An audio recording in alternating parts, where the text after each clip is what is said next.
최만일 선생님의 지금 저 작품 같은 경우에는 처음에 제작 당시에 만듦새가 좋은 작품이라서요.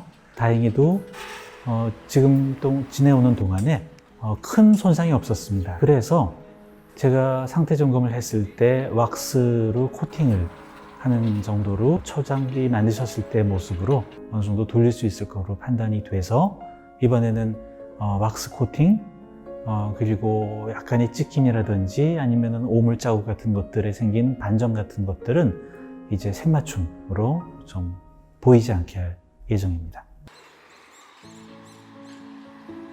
우선 최만일 선생님의 작품이 굉장히 꼼꼼하게 주물소에서부터 나올 때부터 선생님께서 신경을 이제 많이 쓰신 것이 작품 자체에서 느껴집니다. 제작하는 주물소의 여러 가지 사정들, 아직까지는 풍족하지 못했던 시절에 만들어졌던 그런 약간의 불량이라는 불량, 이런 것들이 나중에 얼룩으로 남는다든지 이런 것들이 있습니다. 그런데 최만일 선생님 작품 전반적으로 우리가 감상할 때 그렇게 크게 방해는 되지 않고요. 최만일 선생님께서는 이제 둥근 원형의 그런 형태들을 많이 만드셨는데요. 비를 맞고 특히 이제 산성비 같은 것들이 계속해서 쌓이면 그 빗물이 흐르는 자국에 따라서 부식, 얼룩이 생기게 됩니다.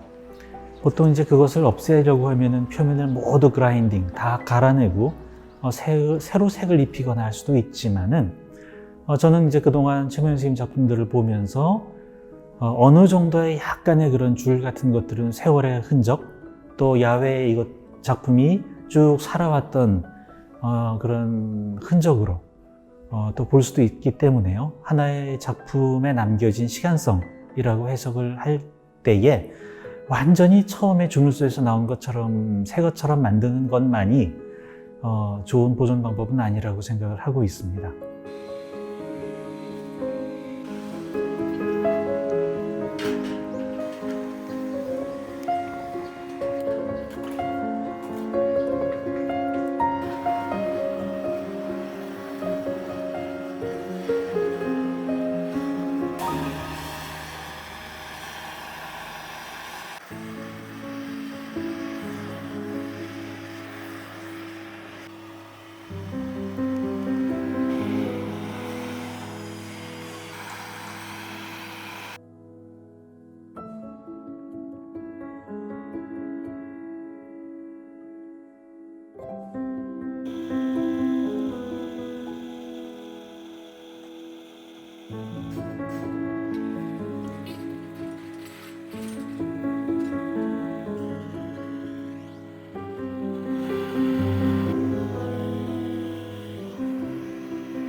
제작 재료와 또 기법이 야외 환경과 맞지 않아서 굉장히 보기 안 좋게 손상된 경우들이 많이 있죠. 처음에 그 작품들을 설치하도록 기획한 곳과 또 작가 선생님께서 그런 작품들은 실내로 옮기든지 아니면 더 이상 야외에 두지 않도록 근본적인 좀 관리 방안을 생각해야 될 경우도 생기죠.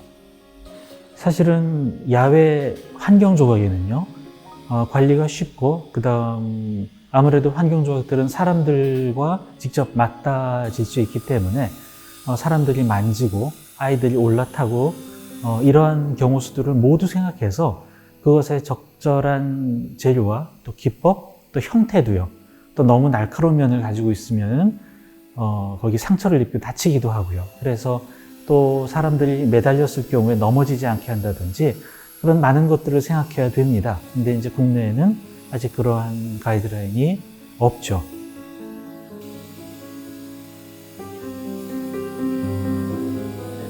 근본적으로 예술 작품은 작가가 어떤 의도를 가지고 만드셨을 때에 이것이 시각적으로 보여지는 정보라고 할 수도 있겠고요. 자극이라고 할 수 있겠죠. 근데 그것이 어쨌든 변화되어서 정확하게 작가 선생님이 의도하신 바가 전달되지 않게 된다든지 아니면은 바라보는 사람이 저것이 너무 지저분해 혹은 저기는 뭔가 손상된 것 같아 저기는 색이 떨어졌네, 저 얼룩이 너무 져 있는 것 같아, 혹은 새가 앉아서 너무 새 배설물이 막 덮여 있는 것들은 오히려 눈살을 찌푸리게 하기도 하고요.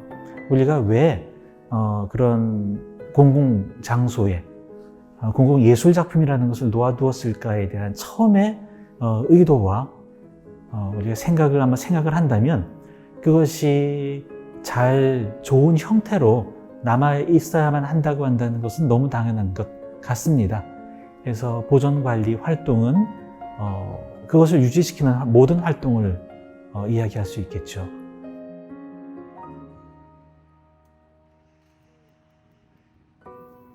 다행히 한 10여 년 전에 서울시 같은 경우에 서울시에서 그런 것들을 전반적으로 상태 점검을 하고 또 관리 방안을 만들고 또 매년 그 관리를 좀 해오고 있죠. 그래서 포항시도 그런 것을 하려고 시도를 하고 있는 이야기를 또 들었었고요. 뭐 안양시라든지 또 인천 같은 경우도 조금 저희가 실제적으로 우선 전수조사들 어떤 상태로 되어 있는지 그런 과정에서 어떤 작품들은 이것은 야외에 맞지 않기 때문에 우선은 옮기거나 어떻게 해야 되는 그런 것부터 분류 작업을 했었고요.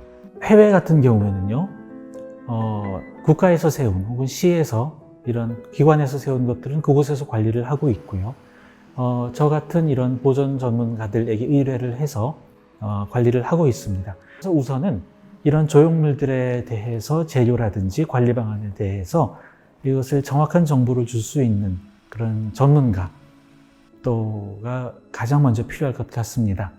해외에서는 그런 작품을 설치한 곳에서 이런 그 조형물 보존 관리 그 전문가들과 같이 협력을 해서 그런 것들을 보존해 가고 있고요. 그리고 좀 공공적으로 미국에서 크게 좀 화제가 됐던 것이 90년부터 95년까지 스미소니안 미술관을 주체로 물론 이제 미국에서도 거의 그 정부도 같이 참여를 했었지만은요, 이제 SOS라고 하는 Save Outdoor Sculpture입니다. 그래서 현재 그 미국에 있는 야외 조형물 전체 전수조사를 하고 그 외에 국가에서 관리할 수 있는 작품들 총 한 40만 점 정도를 우선 출혈을 냈었죠. 야외에 놓여져 있는 작품들을 우선은 깨끗하게 클리닝하고 왁스 코팅을 한다든지 이런 방법들을 일반 시민들 또 학생들을 대상으로 했었는데요. 중요한 것은 그냥 볼런티어들을 모아서 그냥 우리 저거를 닦읍시다 한 것이 아니라 우선은 자원봉사자들을 모은 다음에 이 조각 보존 전문가들에게 일정 수업을 듣고요. 그 방법을 배우고 그다음 훈련을 한 다음에 그다음 그분들이 그 작업을 한 겁니다. 그래서 지금까지도 국가 주도로 혹은 기관 주도로 좀 대규모적으로 야외 조형물을 관리하려고 했던 시도 가운데 가장 유명한 예라고 볼 수 있죠.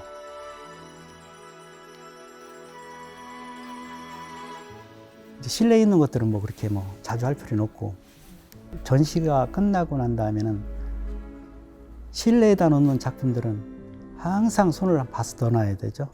밖에 있는 작품들은 비가 맞았다든가 그러면 바로 정리를 해주는 게 좋습니다. 청동이라고 하지만 이게 비가 온다고 해서 속으로 들어가지는 않는 게 아니에요.